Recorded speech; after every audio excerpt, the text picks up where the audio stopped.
Searching through all of the videos on the internet is not a simple problem. In order to search through all the videos, you need to build a search index. In order to build a search index, you need to build a web crawler. Video files are large. To crawl all of the actual video files is expensive enough. If you wanted to store all of the actual video files, that would cost way too much money. So in order to build an efficient index in a way that manages your costs, you need to have a way of storing the information about a video without storing the entire video itself. You might be thinking, why would I care about this? Hasn't Google already solved video search? Why are we even talking about this? Google has solved some aspects of video search, but there's a different set of challenges that is being tackled by a video search company called PEX. In order to explain what PEX is building, we should first explain the problem set that they are trying to tackle from a business point of view. Videos across the internet are consumed on a variety of platforms. You've got YouTube, you've got Instagram, Facebook, Vimeo. These videos are sliced up, they're bootlegged, they're repurposed from one platform to another, and if you're a content creator who earns their living from hosted video streams, this can be a nightmare. Imagine you're a musician and you make lots of money from your music videos. You upload your cool new video to YouTube, and it instantly gets bootlegged by other users and shared across the internet in hundreds of different places. When people watch the stolen versions of your video, you're not getting compensated. If you could locate all of those stolen videos, you could order them to take it down or claim that the video is yours so that you're going to get paid for it. And here is the engineering problem. How can you find all of those reposted videos? How can you find sections of your video that have been repurposed and reused in ways that are not okay with you? You can find those videos by crawling the web and building a search index for every video on the web.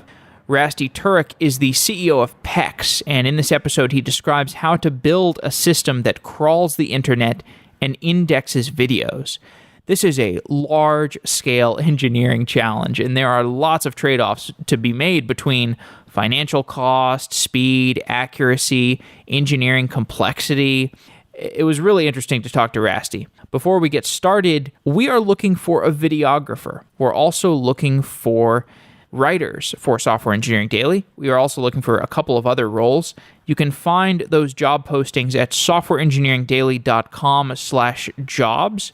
And if you're looking to get involved with Software Engineering Daily on a lower commitment basis, we've also got the open source projects at github.com/softwareengineeringdaily. We have apps that are purpose-built for Software Engineering Daily, and you can also check out those apps in the App Store for iOS or for Android. We just got a new update to the iOS app that creates a feed based off of what episodes you've listened to. So if you listen to episodes, you can get recommendations based off of those episodes, recommendations for related content and other episodes, and we'd love to have you check it out. We'd love to have you contribute to it, so you can check those things out. And with that, let's get on with the episode.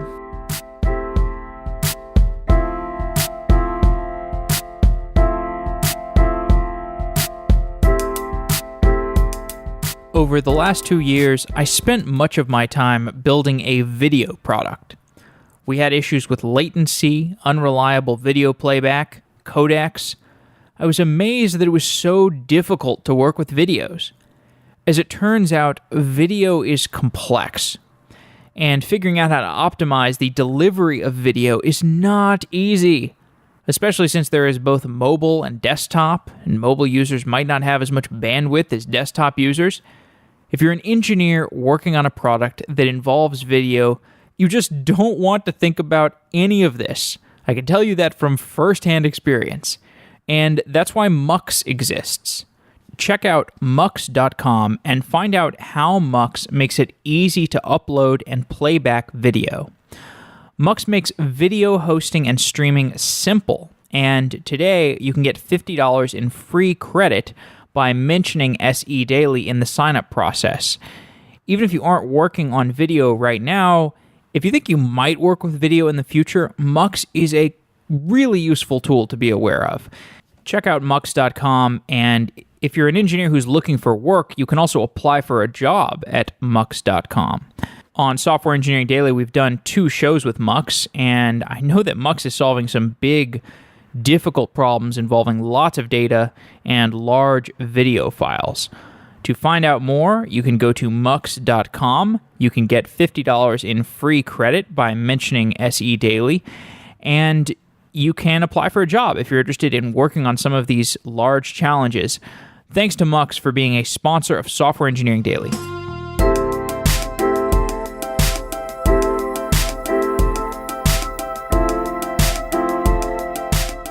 Rasty Turek, you are the CEO of PEX. Welcome to Software Engineering Daily. Thank you very much.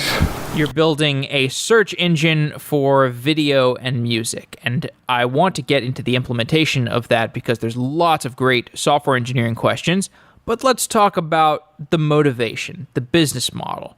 Why do we need another search engine, and why do we need one specifically for video and music? Well, this one is a little bit different, or at least the purpose of it is a little bit different. Even it resembles very closely to the modern search engine. So we go out and we crawl the web, we extract audio-visual content.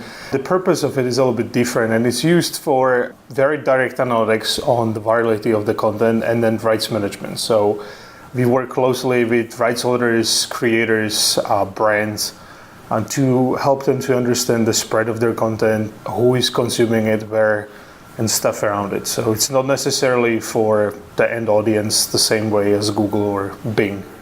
So the business model is that if I'm a creator and I've got videos throughout the internet, I want to find where those videos are. I want to find the bootleg instances of those videos because otherwise I might not be able to monetize the views on those videos. Monetization is one, and it's usually the smaller portion. The larger one is it's just the general analytics and general understanding of where the content goes and who consumes it. Because the problem is, if you as a creator upload the content to YouTube, that doesn't mean it's consumed on YouTube. It just means it will spread out everywhere across the internet. And then you are missing out on the size of the audience, on who is being interested and who is interacting with your content. And as a consequence of that, the creators tend to focus on the direct audience they have data on. So, you know how it is, what you measure, it's what you become. And that doesn't necessarily mean it's the true audience. It also doesn't offer and show the whole potential of their content. So when they are talking to the advertisers, it's very different when they say, I reach 14,000 people on a daily basis than when they say, well, actually it's 1.4 million across the globe, and this is how it breaks down. I am a creator of sorts. I make a podcast. How does the outlook of the podcaster in 2018 compare to the outlook of a YouTuber or a Spotify musician or an Instagram influencer? I think podcasts are a little bit more siloed. I think they're not as spread as any other content. I think they're usually consumed from 2, 3, 4, 5 places where the users are kind of used to it. But at the same time, sometimes the podcasts are picked up by other shows, or they're picked up by other podcasters, or just in general, maybe even YouTubers and others. And it's fairly interesting to see for the creator where the content goes and why will they pick up this episode and what they talked about. So it's kind of a reference. You can think of it as a website links pointing to each other. So we kind of make that connection for the creators and help them to see that in kind of real-time-ish fashion. As you said, if I'm a YouTube musician and I publish my YouTube video on YouTube, then it can potentially be taken and reused in other places on the internet, and I would like to know how it's performing in other places on the internet. Why is that though? And how would YouTube videos be taken from YouTube and repurposed for other places on the internet? Well, there are many different reasons why, and how is very simple. Users just literally download the content that they are watching, so the simplest way is just open a browser, wait for the stream to come in, and then just take it out of the hard drive or essentially just capture the stream that is coming in. However, people need to realize that a lot of these platforms are blocked across half of the planet. So for instance, YouTube is not available in China. It's blocked in Turkey. Its most popular channel, Vivo, is not available in Germany. And platform after platform has different rules and they approach things very differently. And then the audiences are not spread out evenly and equally. So even Facebook has 2 billion users or YouTube has over 1 billion users. It's still not the whole population of the internet. So a lot of users will take that content and spread it wherever they are comfortable or wherever they are home. So there are platforms like VK in Russia, Youku in China, and even in the US you have different platforms like Instagram where the content has a little bit different connotation and maybe feeling than it has on YouTube. So users very, very often take portions of the videos and re-upload them to their Instagram with maybe some overlay of themselves singing to it. There are whole platforms built on top of that, like Musical.ly or Smule, where people just sync to the tunes together. So I think this is just a form of expression. And if you think about how internet was always built around spreading, this is just a normal behavior that I will say the older establishments, and I don't mean necessarily just companies, but the society itself wasn't necessarily adjusted to this up until maybe recently. And I think as we are progressing, we are seeing this more and more. And a good example is animated GIFs. They're on their own are not expressions of some unique content. However, they will be expressed differently, even if they're coming from a content that wasn't meant for something. So animated GIFs as a memes are very, very unique form of expression. And even when they are originating in a content that has maybe a little bit different message in it, as an animated GIF, with the meme itself, it will become a very different tool, very different expression. And I think users are using their creativity to express themselves this way. Okay, let's imagine I'm a YouTuber and I publish a video in the United States and I want to know how that video performs in Turkey. Well, since YouTube is blocked in Turkey, then probably if somebody is a fan of my content, they're going to take it off of YouTube and republish it onto a site in Turkey. Maybe they'll also take it and publish it on Instagram without labeling it with who I am, or maybe they take out some section of it and publish it on Instagram. As far as I know, Instagram is, you can be on Instagram in Turkey. And so as a creator, I want to be able to index the different instances where my content exists, despite the fact that I only initially uploaded it to YouTube. And that's valuable because if I know that people are in Turkey are fans of my music, maybe I want to cater to them in Turkey, or maybe want to cater to them on Instagram. Is there any other reason? What else am I missing about the value of knowing where people are watching my videos? It's not only where, but it's also what. And as you pointed out, in many cases, they pick portions of your content. So it's not necessarily that you produce something large and they take it in whole. In many cases, they just take the portions. And those portions are very important because that's a wisdom of the crowd telling you that this area in your video, audio, podcast, whatever that is, represents the portion that people are the most interested in. So it's not only that they watch this in Turkey, but this is somehow more resonating with them because they are telling you through their actions. As a consequence of that, let's say you are a musician, you could now go and try to get a deal to have a live concert in Turkey because you know that there is audience. It's much more reliable based on the data when, if you show up in Turkey and say, well, I'm a musician and you believe some people around may enjoy my music, I think you will have a very hard time to book a venue and get the promoters on board with it. So I think the general notion is here with the data, you can actually make more educated decisions and it helps you in the overall business. And the outcomes of that are very different for different people. So as a rights holder that is representing the rights and wants to monetize the content in the form or shape that you decided to, this allows you to understand where to maybe get a licensing deal, what platforms are being the ones popular. As a brand, for instance, this helps you to understand where your customers lie or where actually you are having better ROIs than you expected. For movie studios, especially on the trailer side, this allows you to understand what countries may be the first on the box office if you didn't think about them that way. So when you see the trailers are clicking very well in Taiwan, maybe it's a time to have a Taiwan in the first day of a box office instead of being the day of 100 where the movie's already leaked all around the torrents and everywhere else. And because the world is not treated equal at this point, this information matters significantly to every single rights holder in a little bit different way, but that's what we actually allow across the board. I see.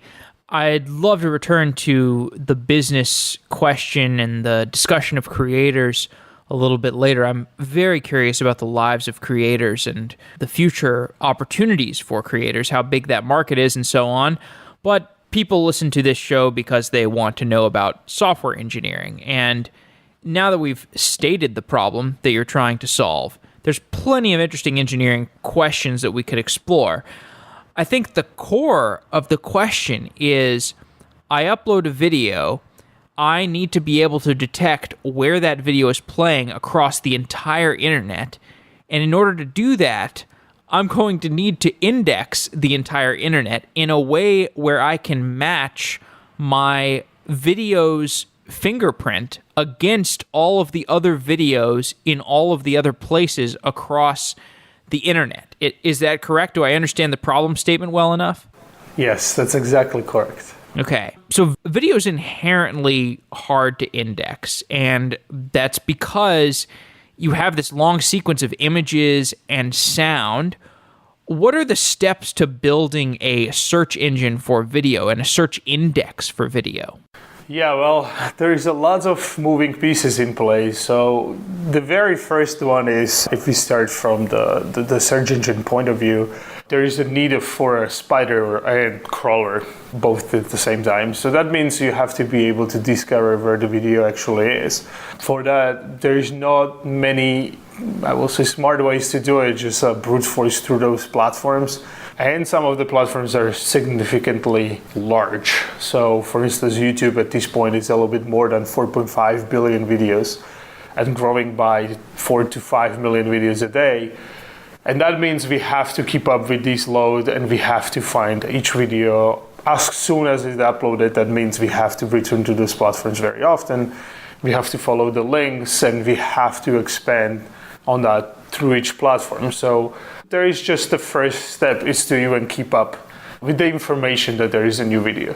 The second step is we have to be able to download that video. So that means in some cases you have to simulate the browser, because a lot of platforms will use techniques to prevent the direct scraping or direct connection. So for instance, in some cases DRM, in other cases they just build something in-house. But at the same time, you have to be able to do this across the board, so that's a pretty significant thing. And then just downloading the content. I mean, it's a lots of content. And when you already have all the content in, you have to somehow be able to index it. So in our case, that's fingerprinting with our own algorithms. And the optimization comes on the speed that you have to keep that content in your hard drive. So for us, because we want to make this viable in a business sense, we cannot store all the content because it represents exabytes of data. So the fingerprints represent a very small portion of the original size, and usually it's the kilobytes to hundreds of megabytes. And you have to create those fingerprints as fast as possible. But as you pointed out, indexing and in general, working with video is very intense on the CPU or whatever processing mechanism you are using. So that's where the optimization comes. But even when you have all of these done, and when you finally have the fingerprints, now you have to be able to search through them. So we have now a database larger than 10 billion videos, and we have to be able to unearth information about the relationship between video A and the whole catalog within minutes at worst. And that's where all of these interesting things come together.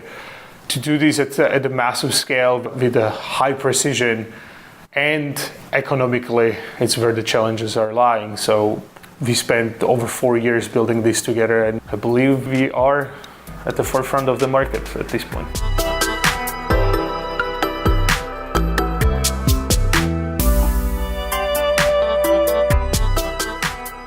You listen to this podcast to raise your skills. you're getting exposure to new technologies and becoming a better engineer because of it. Your job should reward you for being a constant learner. And Hired helps you find your dream job. Hired makes finding a new job easy.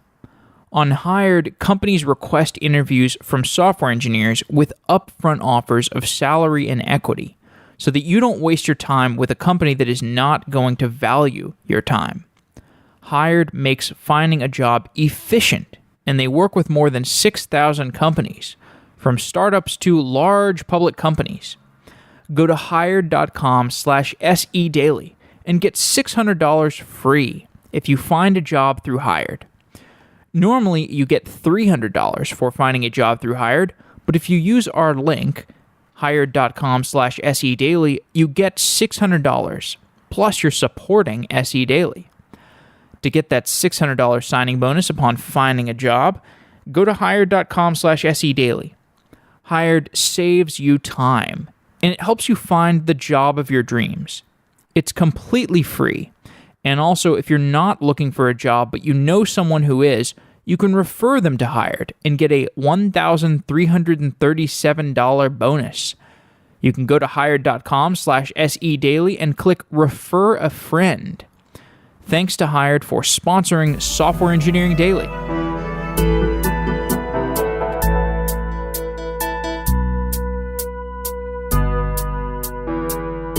Okay, there's a lot of different points in there that we could dive into.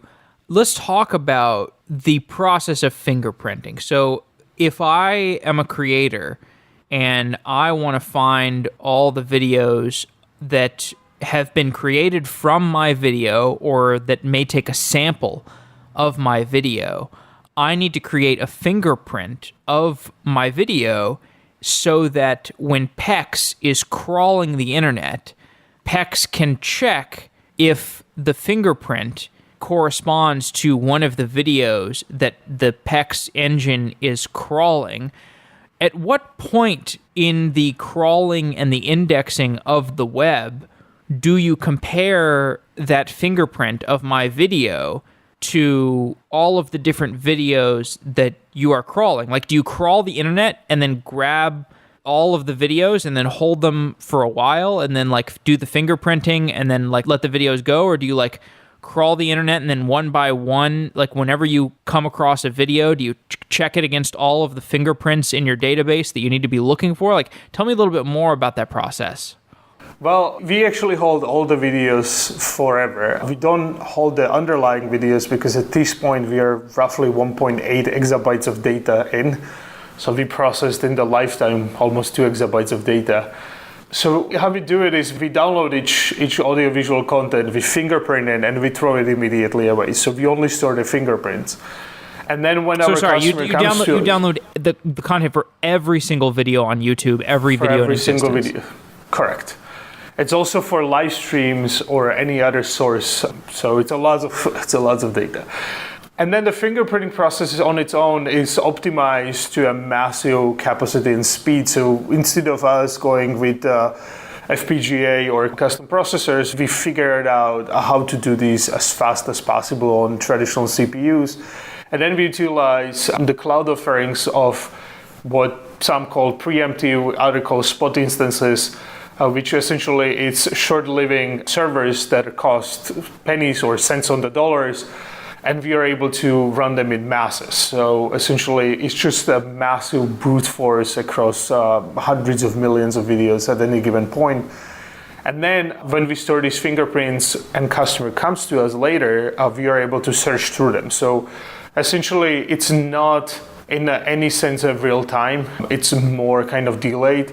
Even if when we process videos at the same time, we usually run those fingerprints against everything that we are actively searching for. So in some cases, the delay can be as short as 30 seconds after the video is uploaded. In other instances, it can be the lifetime of the platform. So we are still able to match the video that was uploaded, the very first video that was uploaded to YouTube, with any video that we have in our database today. Okay, so the process of creating a fingerprint, is that some kind of rolling hash function, or you don't have to give me the proprietary secret sauce, but can you tell me about, in broad strokes, how you build a content ID system? Yes, it's a fairly complicated because you have to deal with distortions, and the distortions come in many forms or shapes.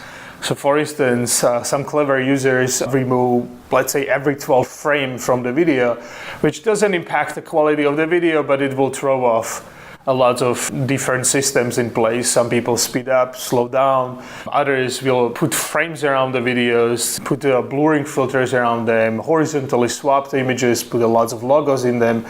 So our algorithms have to deal with all of that, and they have to deal with that on the indexing side. So what we focused on is we spend as much as the resources as possible on the indexing side, where the search is then the cheapest function possible.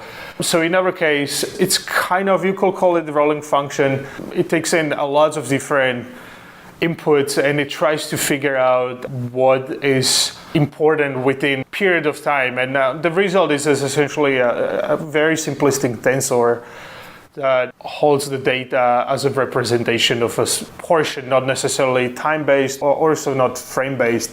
It's kind of in between, and it allows us to identify content short as half seconds. So that's why we are able to take animated GIFs that are created as a memes off a 2-hour long movie, and we are able to connect them back to each other.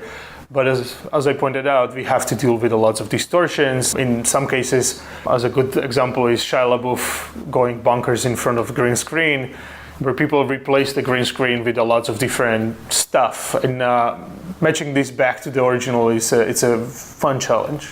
I don't think I completely understood your explanation of the crawling and the storage, and that's my fault. So you get a fingerprint for every original video on YouTube, so that anybody, if they wanted to look up the videos that have been derived from a video for which you have a fingerprint, you can serve that query because you've made a fingerprint for everything.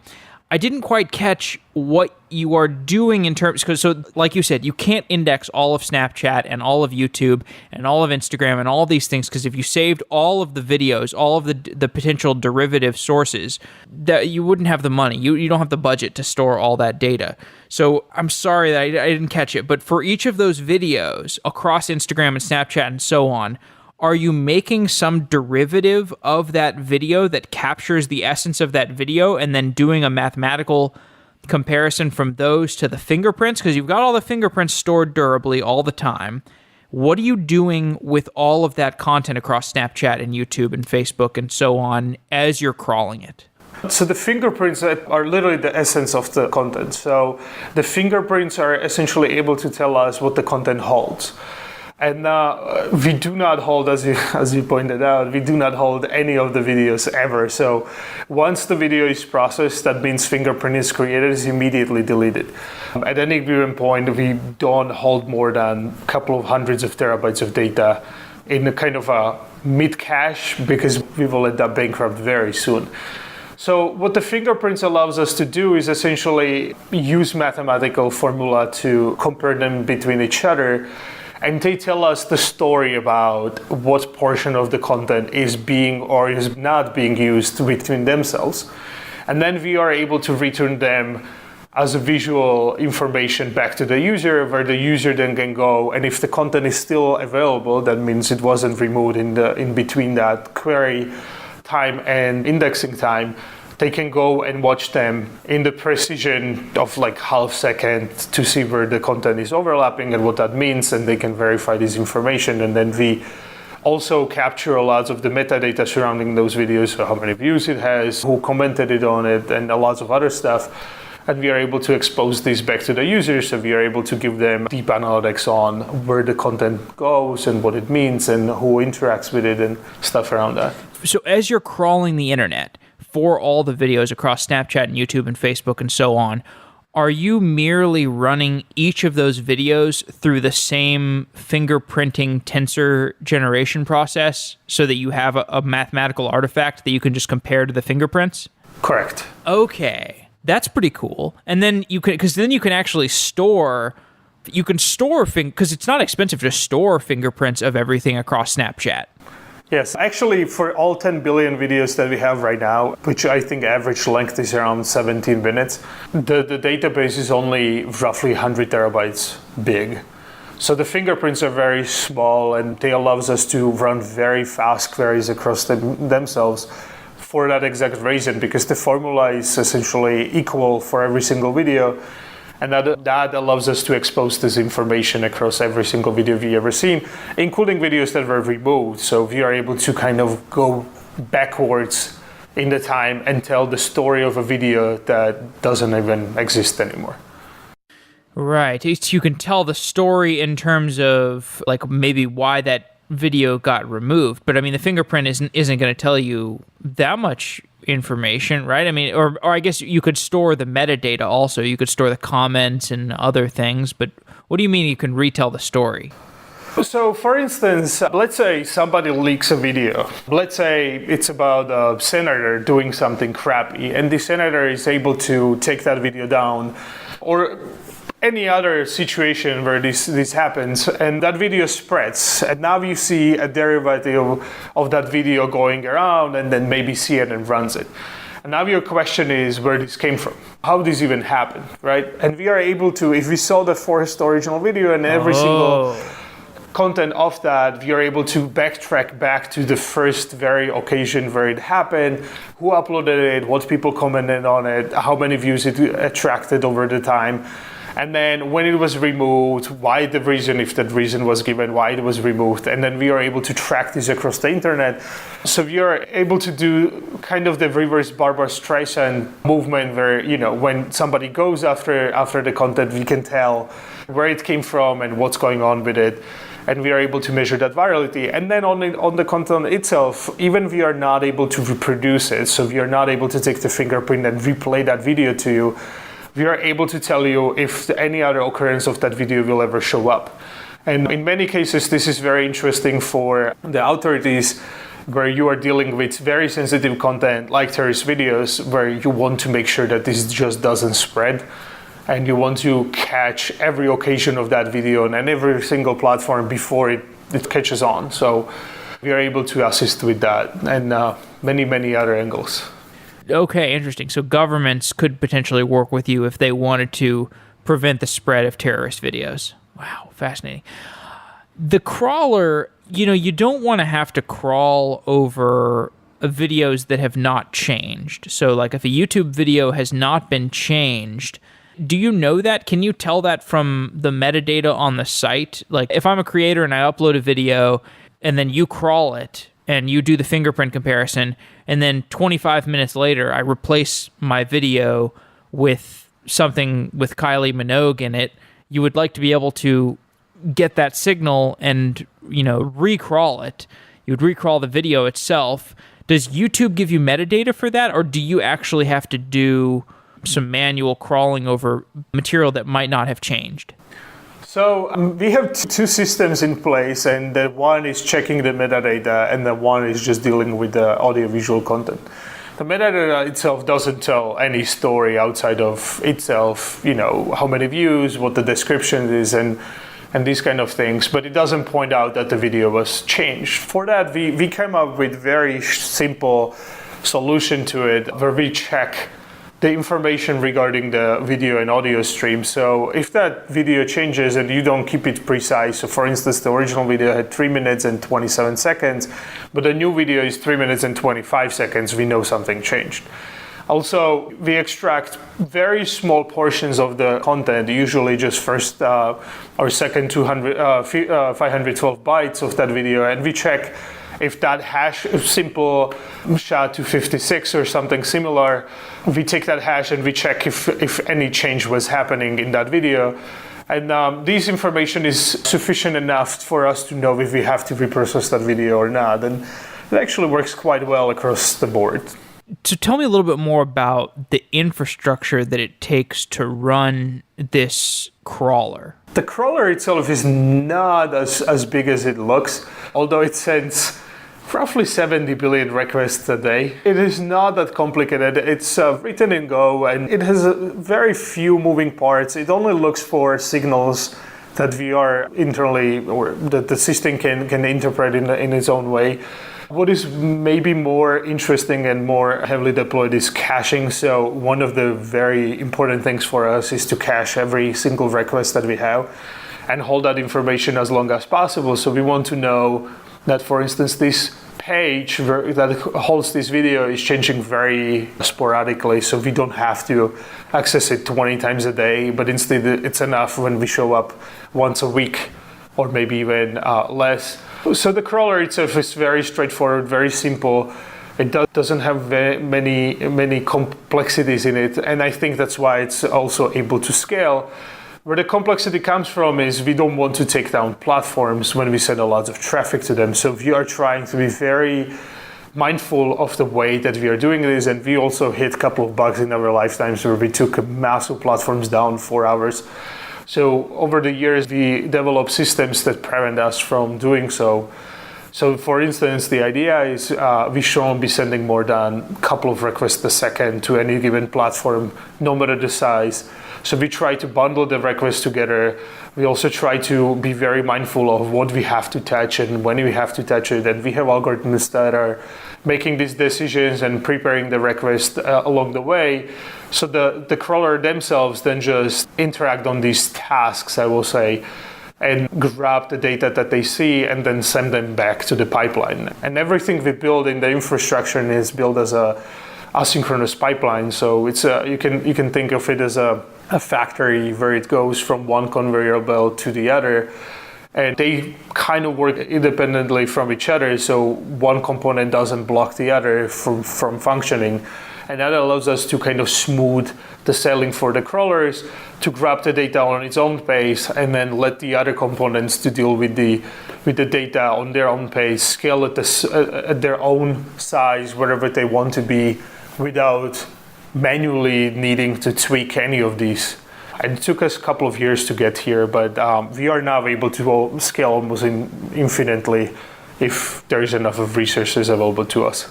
What are the different databases and storage systems, maybe at the caching layer and at the persistence layer? Well, so the persistence layer for us, it's a very heavily sharded Postgres. We love Postgres because it's a battle-tested database and we know it fairly well. So we utilize a lot of its functions like triggers that allows us to run stored procedures on every single row of data that we insert. And that, as a consequence, we have all the algorithms that make the decisions are written directly in the Postgres itself. So we have kind of ETL in a sense built within the Postgres. We also build a lot of extensions around it that allows us to take actions directly from the Postgres instead of having third-party components that we will have to write and that will have to interact with Postgres. So it's kind of our heart and brain. It also makes our SRE job much easier, where we know that we have to keep our Postgres instances up and running and 24/7, and we have to protect them from anything to be happening. But it allows us to run everything else as a form of cattle, essentially, where we can shoot servers when they start limping, essentially. So we have very few servers that have to be protected and have to be available at any given point, and lots of servers that don't. The caching layer was implemented in a mix of different databases, but we are now moving towards Foundation DB, and we will be utilizing that solely for the whole caching purpose, as it scales very nicely and it's able to hold petabytes of data and still have millisecond responses for all of them. So we are quite happy with the performance that we see, and we will be expanding on it. But as a historic, we had implementation with Redis. And then depends on what kind of data. The videos are usually stored in something like S3 or Google Storage for the period of time that it needs to be processed, because the price for that storage is very low. And then the web pages are usually stored within something like Redis or memcached, where they are held for as long as possible to be used between the components.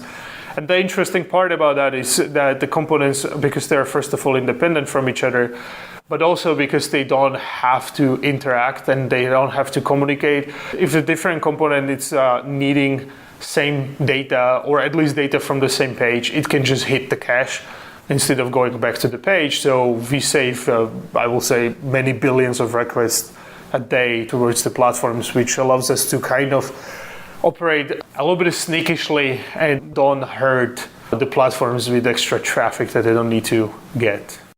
Yeah, the thing that struck me about what you just said was the stored procedures in Postgres having a lot of the functionality of your core platform in Postgres stored procedures. Can you tell me more about that decision and what those stored procedures are?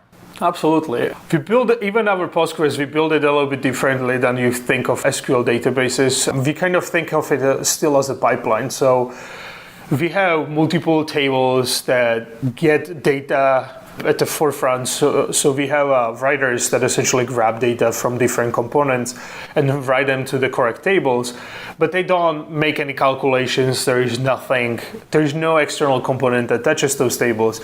Instead of that, each single table is running a stored procedures through a trigger. And in those stored procedures, we make decisions like, for instance, if this video gained 1,000 views in less than an hour, I want the spider go back and essentially grab that same page in the next hour. And this information is then sent out to kind of the managing part for the spider or for the crawlers, and it's then acted on at the right time. So this is kind of the first wave. The second wave is where we merge the data to each other to eventually expose them to our customers. So our customers don't interact with the whole database. They instead of get their own place where they have information stored. And even when we have to store the same information in multiple times, which requires a little bit more space on the hard drives, it allows us to run ridiculously fast queries where we have now almost 2.2 trillion rows of historical updates, and we are still able to run queries in under 1 second for any single customer across all of this information. And the reason for that is that we've broken those tables down to small pieces, and then at each step and at each time a table gets an update, these procedures then make decisions on what shall be exposed, and it's then copied to a table number 3, for instance. And this table holds intermediary data for the customers, and then other table gets a new update that is now mixed with this table, and it goes on up until it reaches its destination. And we run a lot of different procedures, including machine learning, which is exposed directly in Postgres through our extensions, where we run interesting algorithms at top of the data that we are seeing. So for instance, for every single video we process, that means it has to have both video or audio. We also run annotation algorithms that allows us to expose information like this portion of audio track is containing music, this other portion contains, shootings, the other things is a human speech, this other portion is animal sounds, and then we are able to store this information and expose them to the customers or do something later with it. And we have these for both in video and audio, where we expose or extract lots of additional information from the content itself. And now lots of these algorithms afterwards are running, or lots of algorithms are afterwards running on this data directly in the Postgres, where they make decisions like, for instance, if the fingerprints are saying these two things are matching, however, the annotation algorithms are not saying the same story, we then proclaim them as a false positives. It's sent to our R&D department that they then look at the content and see if there is anything going on with the fingerprints. Maybe we made a mistake, maybe there is something wrong with the annotation. But these things need to kind of confirm each other. And it allows us to be very, very precise in comparison to our competitors, where we use a lot of different signals to make those decisions, and all of that is completely automatic. And why we choose that to do in Postgres is, first of all, it allows us to not write extra components. Because if you are going off the database, you will now have to have the drivers to connect to it. You will have to communicate with it. That means read and write back to it, where the procedures are already working on the data that are stored in the memory at any given point.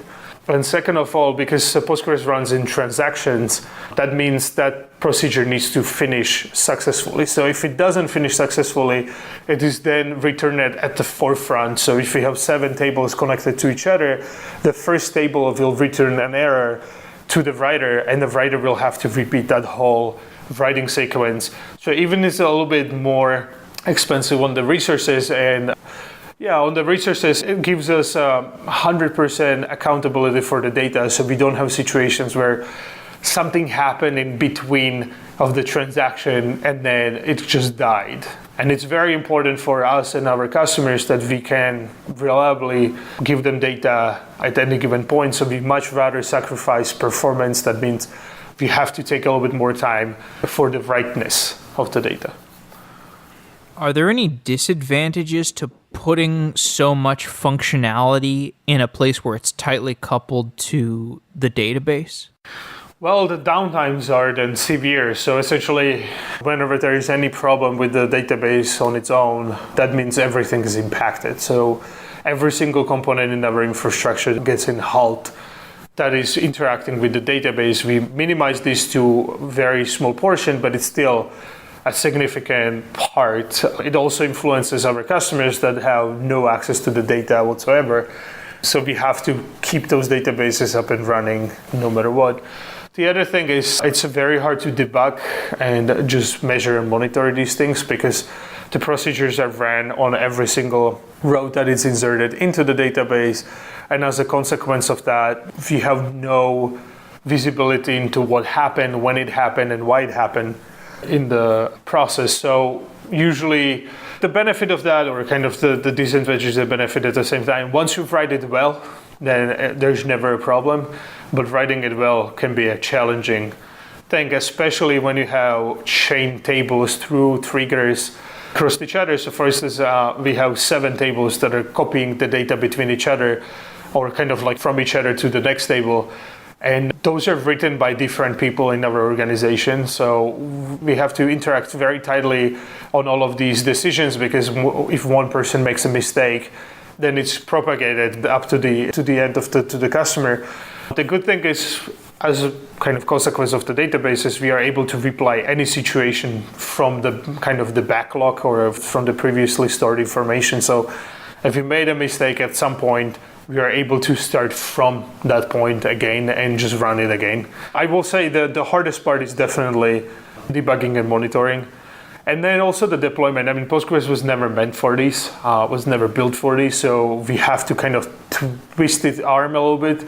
I will say the impressive part on the Postgres side is that the database can really withstand a ridiculous amount of pressure and is able to deal with incredible complexities that we introduced in. And I think that's one of our biggest kind of secret, air quotes, weapons, where we don't have to build complicated procedures around the database, we just build it in the database.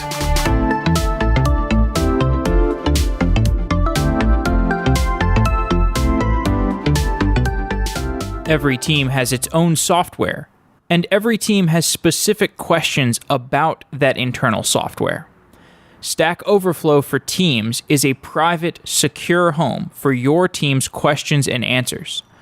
No more digging through stale wikis and lost emails. Give your team back the time it needs to build better products. Your engineering team already knows and loves Stack Overflow. They don't need another tool that they won't use. Get everything that 50 million people already love about Stack Overflow in a private, secure environment with Stack Overflow for Teams. Try it today with your first 14 days free. Go to s.tk/daily. Stack Overflow for Teams gives your team the answers they need to be productive, with the same interface that Stack Overflow users are familiar with. Go to s.tk/daily to try it today with your first 14 days free. Thank you, Stack Overflow for Teams.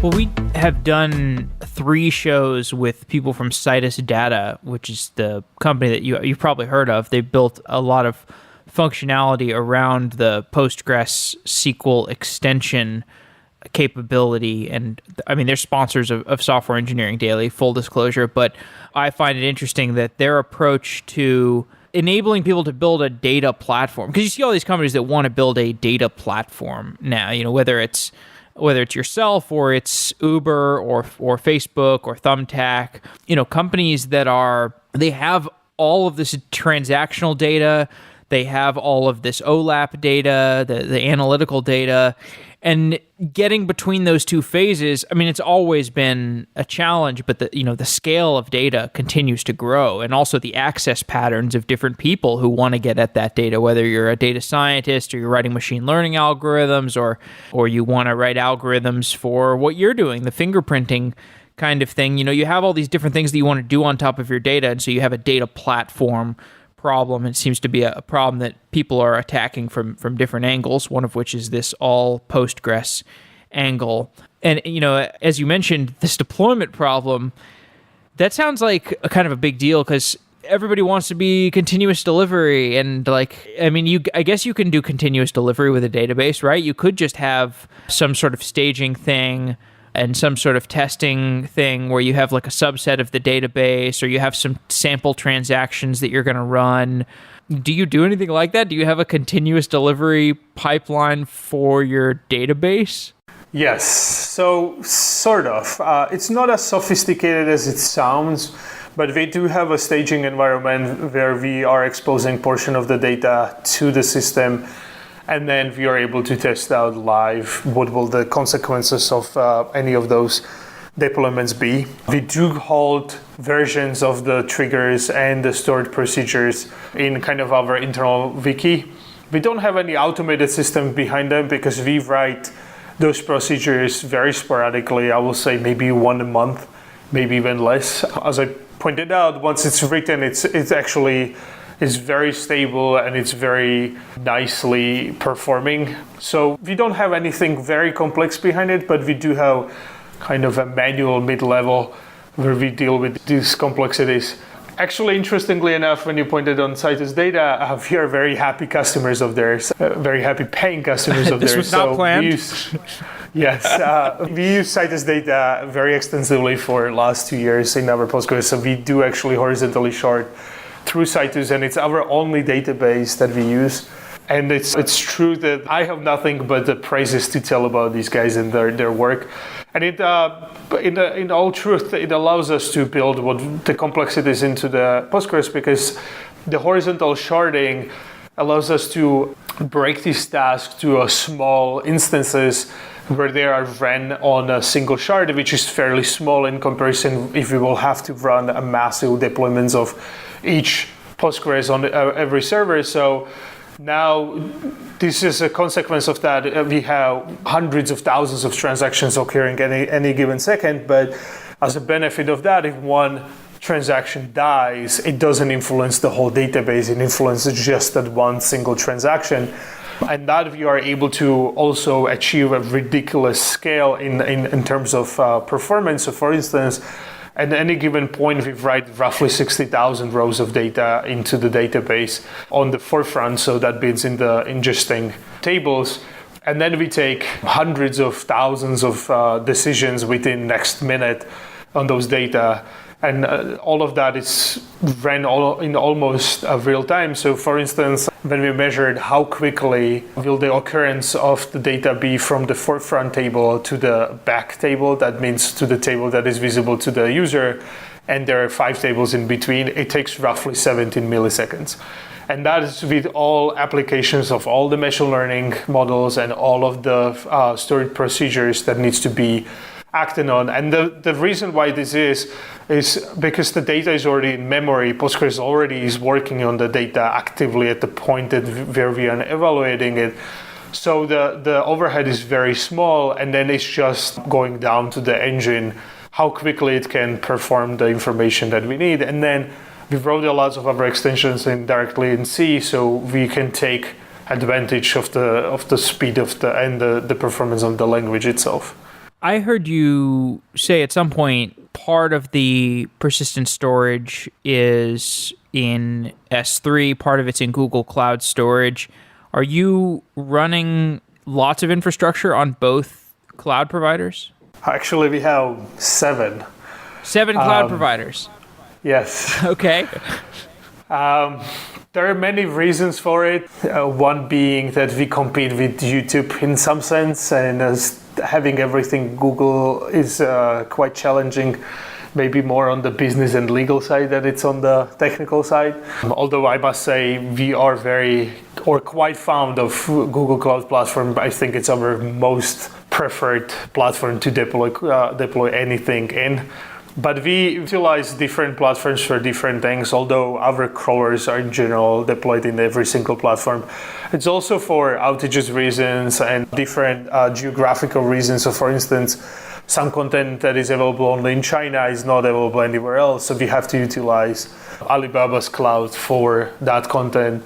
And then some other content is maybe available only in Germany. So we have to have data centers that actually are able to grab the content in Germany. So we don't use proxies for this purpose. We build our own infrastructure that my colleague named Hydra, which essentially is our own routing that goes off, or it kind of ends up in any of those data centers of the cloud providers, but then it gathers the data back to the origin. So if it's running in GCP or it's AWS, then that's where the data will be eventually processed. So we deal with a lot of complexities in the world that we live in, which is not necessarily technical. It's more around that content is not available in portion of the world, or it's not exposed because the creator doesn't want it to. And if we want to be able to expose that content to everybody on our customer side, we have to be able to process that content. So we have to deal with those things. And then we also like to spread the traffic evenly.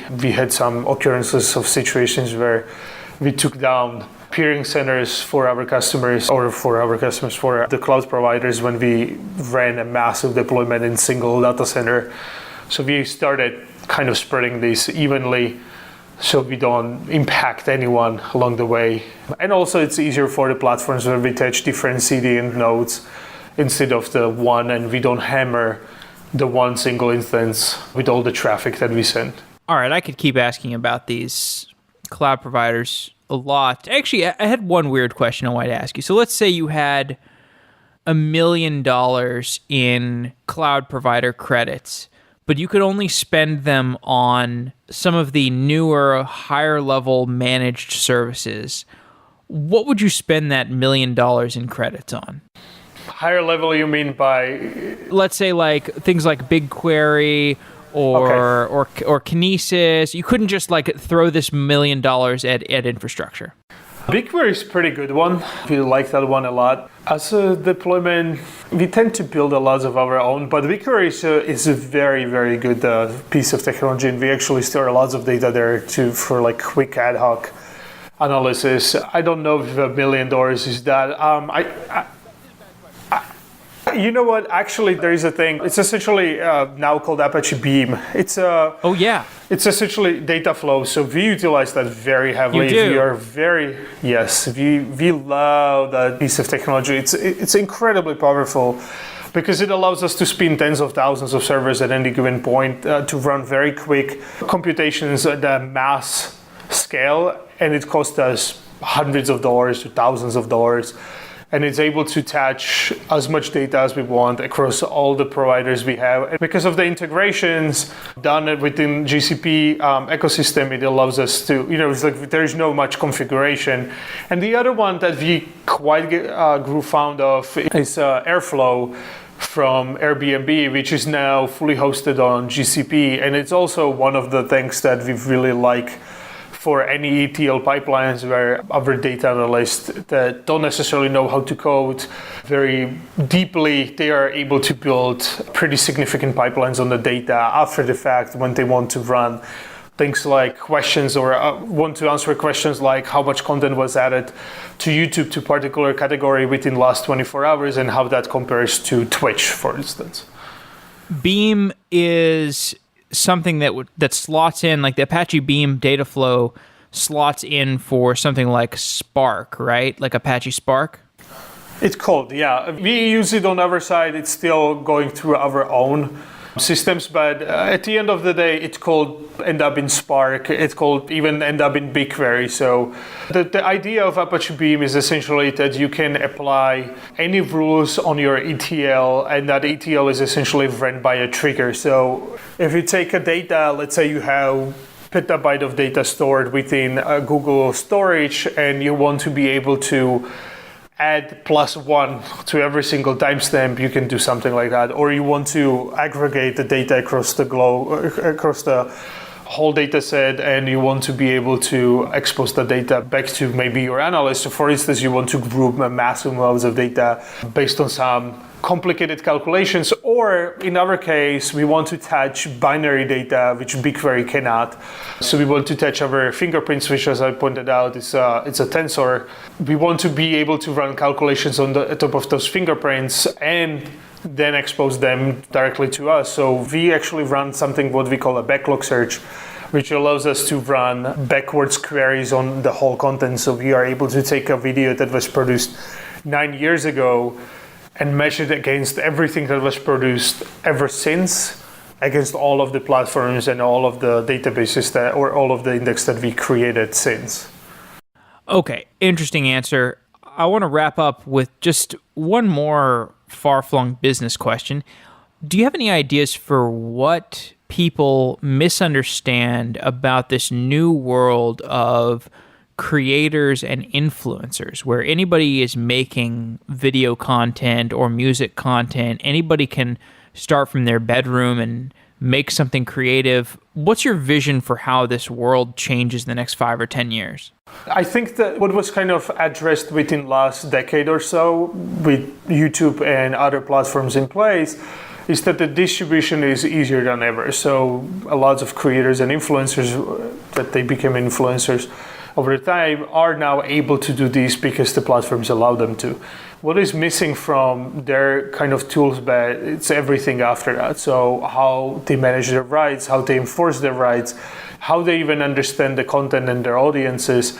Where a lot of the large creators rights or large rights holders, mostly on the corporation side, so like Hollywood studios and others, are utilizing a lot of deep analysis on the data. So they're trying to make very complex predictions on their content and on the environment. And I think what the next 5-10 years will look like with the individuals, or at least smaller creators and influencers, they will get access to these kind of tools, and hopefully we'll be able to challenge the incumbents on the scale, maybe not necessarily all of them, but at least to take significant portion back to themselves, because the intermediaries take a lot of money out of the table.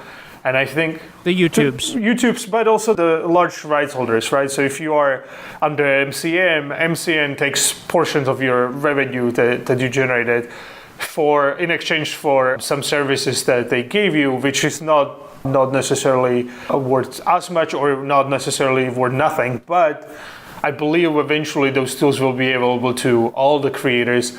And then once the playing field is leveled, I think what will happen after that is that we will have more direct relationship, the same way as now the brands are becoming more direct to consumer. I think the creators will be much more connected to their audiences. Well, today it's kind of finicky when they are connected to a portion of their audience. It's not actually the whole audience, or it's maybe not even their audience. As the people who spread their content, it's essentially not allowing them to interact with this portion of audience. And from our measurements, it's for every single viral video, the audience that they don't see is at least the size that the audience they see. So if a video has 1 million views on YouTube, there is a chance that it has maybe 5 somewhere else. And that's the audience that they just don't have access to. And I do believe that they will eventually have visibility into that audience, and they will be able to take advantage and expose that relationship, which will lead to better content created for the right audience. Rasty, Turek, thank you for coming on Software Engineering Daily. It's been great talking to you. Thank you for having me. If you are building a product for software engineers, or you are hiring software engineers, Software Engineering Daily is accepting sponsorships for 2018. Send me an email, jeff@softwareengineeringdaily.com, if you're interested. With 23,000 people listening Monday through Friday, and the content being fairly selective for a technical listener, Software Engineering Daily is a great way to reach top engineers. And I know that the listeners of Software Engineering Daily are great engineers because I talk to them all the time. I hear from CTOs, CEOs, directors of engineering who listen to the show regularly. I also hear about many newer, hungry software engineers who are looking to level up quickly and prove themselves. And to find out more about sponsoring the show, you can send me an email or tell your marketing director to send me an email, jeff@softwareengineeringdaily.com. And if you're a listener to the show, thank you so much for supporting it through your audienceship. That is quite enough, but if you're interested in taking your support of the show to the next level, then look at sponsoring the show through your company. So send me an email, jeff@softwareengineeringdaily.com. Thank you. Wow.